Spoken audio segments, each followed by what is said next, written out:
Have you ever wondered how the law can hold three different people guilty for a murder that only one of them actually committed? You know, how a getaway driver can end up with the same charge as the person who pulled the trigger? Well, today we're going to dive into the fascinating legal idea that makes all of that possible. So let's start with a puzzle. Picture this. One crime, three very different players, each with their own specific job. As we break down what they did, you have to ask yourself a pretty important question. In the eyes of the law, who is the real killer here? Okay, first up, we've got the most obvious person, the shooter. This is the one whose action is the direct, immediate cause of death. They're the one who pulls the trigger, the one who does the final fatal act. Pretty straightforward, right? Then you have the lookout. This person's job is to stand guard, to keep an eye out, and make sure the whole thing goes down without any interruptions. And finally, there's the getaway driver. They're parked nearby, engine running, just waiting to help everyone make a quick escape. So you've got three people, three totally different actions. Who's legally on the hook for the murder? Well, the law's answer might just surprise you. And this is where we get to our first big concept, a law of shared minds. The answer to our little puzzle is found in a really powerful legal principle called common intention. And what this doctrine tells us to do is look beyond what each person physically did and instead focus on something way more fundamental, the shared plan. See, the key ingredient here is what's called a meeting of minds. When a group gets together and forms a plan to commit a crime, the law often stops caring about who held the gun and who drove the car. It starts to see them as a single unit, all equally responsible, because they were all in on the same criminal goal. Okay, so that obviously leads to the next question. How far does this shared responsibility really go? This is where we need to get our heads around this legal phrase, acting in furtherance of the plan. Let's go back to our crime scene to see exactly how this works. All right, so let's say the group's big plan, their common intention, is to take out a specific target inside a building. That's the end goal, the one thing they all agreed to do. But, things rarely go perfectly to plan, right? As they move in, they hit a snag. There's a security guard blocking the entrance, and there's no way they can get to their target with him standing there. Now here's the kicker, the really critical legal twist.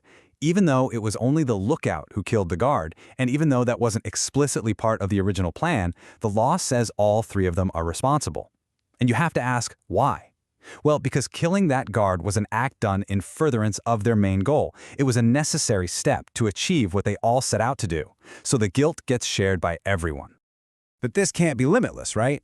There has to be a point where shared responsibility ends. And there is.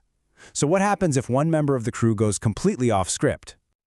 Let's imagine for a second that after they deal with the target, the shooter sees the target's relative and, just on a personal whim, assaults them. Now, this has absolutely nothing to do with the shared plan. It wasn't in furtherance of their common goal. In a case like that, only the shooter is liable for that assault.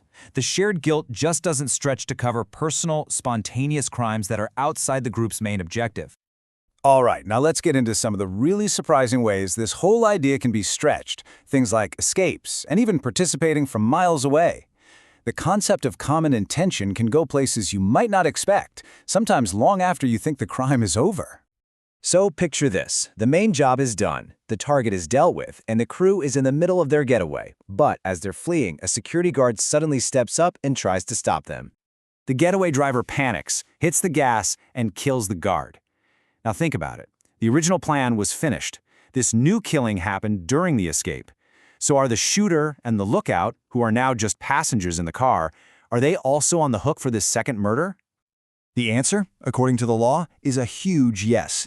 And this is just a brilliant piece of legal logic. The courts have basically said that when you plan to commit a crime, you're also implicitly planning to escape from it. The escape is seen as part of the whole criminal package. So any crime committed to make that escape happen is also considered in furtherance of the common intention. And that idea of a plan stretching out brings us to another really fascinating modern twist, participation from a distance. So far, all our criminals have been right there at the scene. But do you really have to be physically present to participate? In today's world, the law has had to adapt. Think about a modern scenario like this one. You have two snipers on a rooftop. A third accomplice is 10 kilometers away. That accomplice makes one single, crucial phone call that lures the victim up to that rooftop. The snipers then do their job. So is the person who made the phone call just as guilty of murder as the snipers? You bet. And that right there tells you everything you need to know. The law doesn't really care about your GPS coordinates, it cares about your active participation in the plan. That phone call was an absolutely vital part of pulling off the shared goal. The accomplice's mind was on the same page as the snipers, and their action, even from far away, was critical. Physical presence just isn't a requirement anymore. So, let's pull all these threads together for the final verdict on shared guilt. After looking at all of this, from unexpected obstacles and wild escapes to remote participation, what's the one big idea you should walk away with? Ultimately, it all comes back to this. Common intention is about punishing a shared criminal consciousness. The law sees that prearranged plan, that meeting of the minds, as the real crime. It basically transforms a group of different people into a single criminal unit, where the act of one becomes the act of all, as long as it's pushing their shared goal forward. And this leaves us with a pretty deep question to think about. This whole principle of common intention really challenges our usual idea of individual blame. It suggests that when a criminal plan is shared and then acted on, well, the guilt has to be shared too. In the eyes of the law, it's not just about what you did, but what you all agreed to do together.